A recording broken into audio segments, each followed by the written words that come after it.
Now let's discuss about image formation. So in image formation, we are actually trying to mimic physical imaging systems. So the normally familiar physical imaging systems are the most common ones, which we use cameras.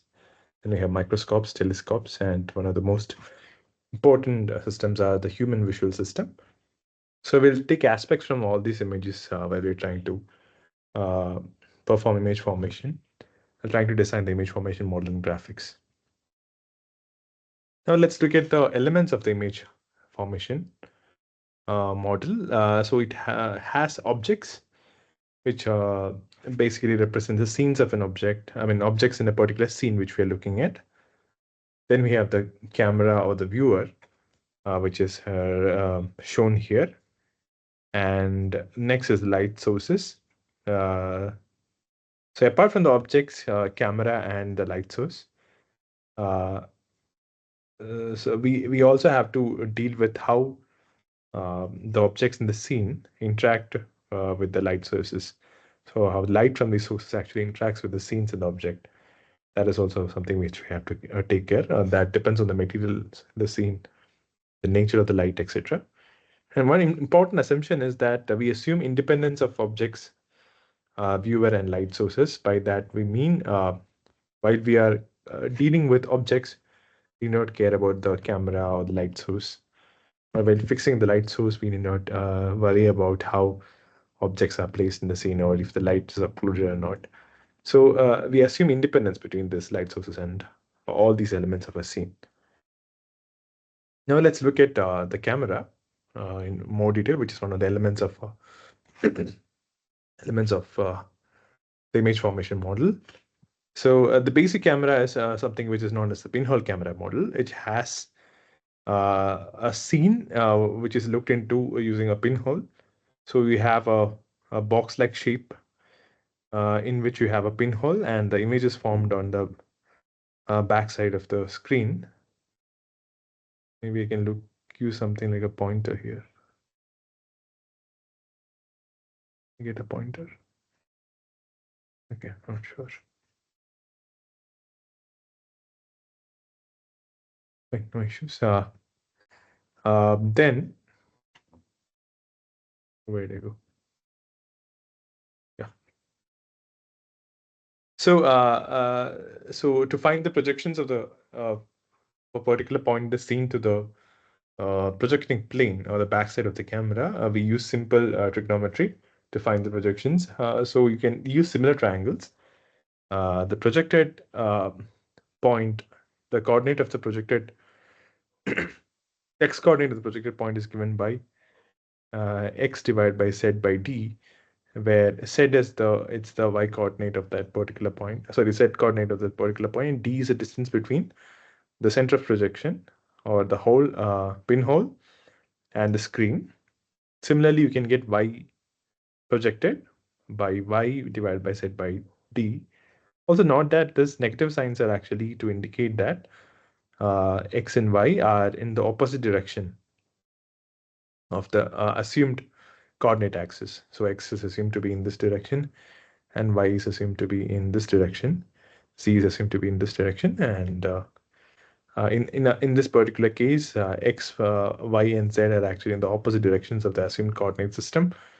So and also set p, the set coordinate of the point is actually given by minus d.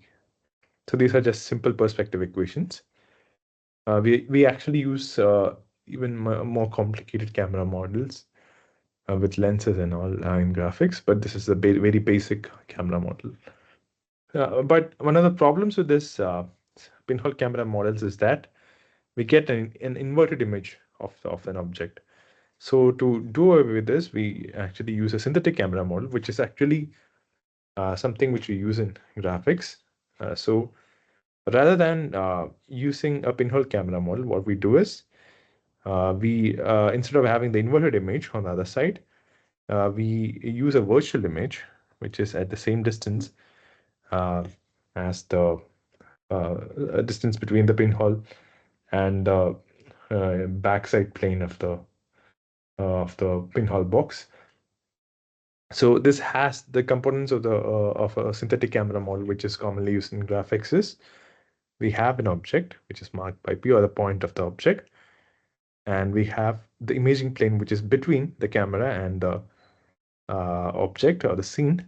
We have projecting lines which joins between the different points of the object and converges to the center of projection, which is basically equivalent to the pinhole which we had, a center of projection which converges at the center of projection, and in between we have the projection of the plane on the imaging plane.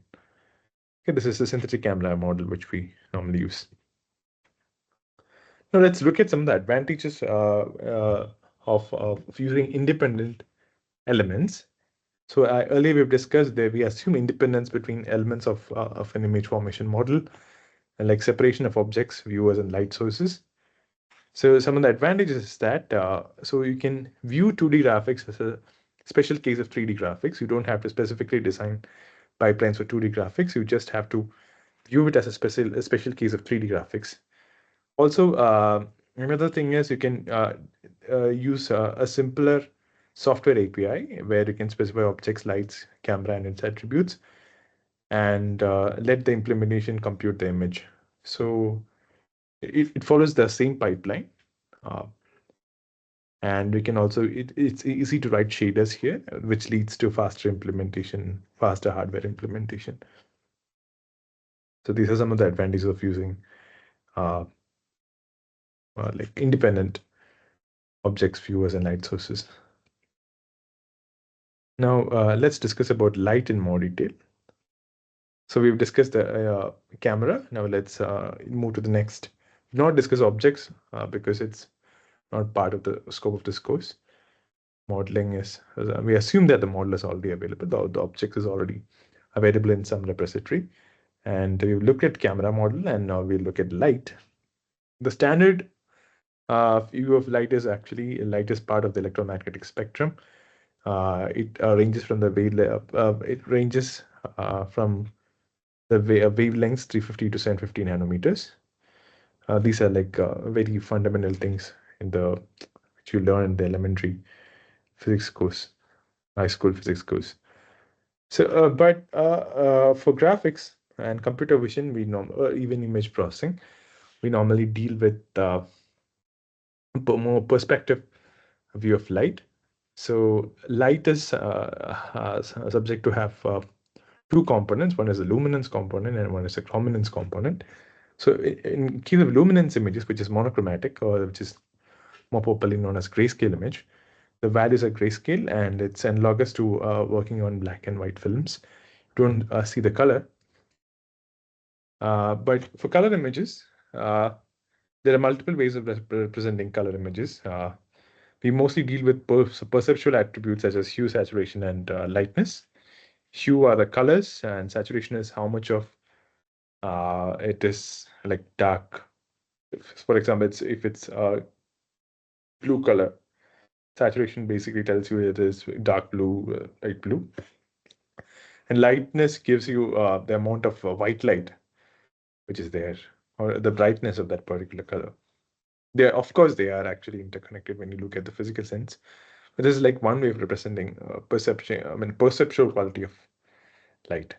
So do we do this for every frequency of the, or we attribute a color to every frequency in the spectrum? No, we don't do that because it's actually related to how humans perceive color. There's a three color theory on how humans perceive color.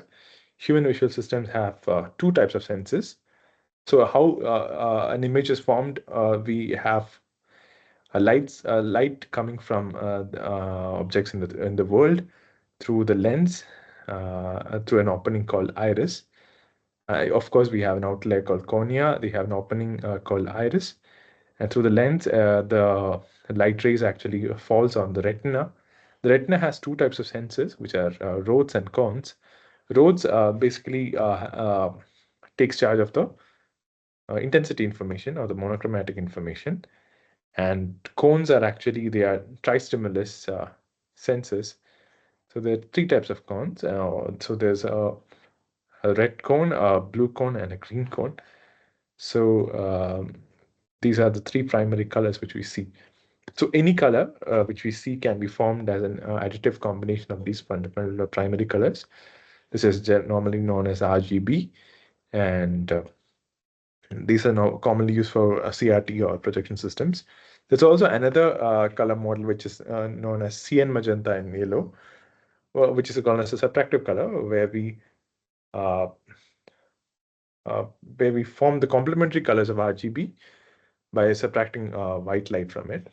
So this is normally used for printing technology, where we have to print it on a white surface rather than displaying it on a dark surface. So these are the basic things related to the elements of the graphics pipeline. Let's stop the discussion here.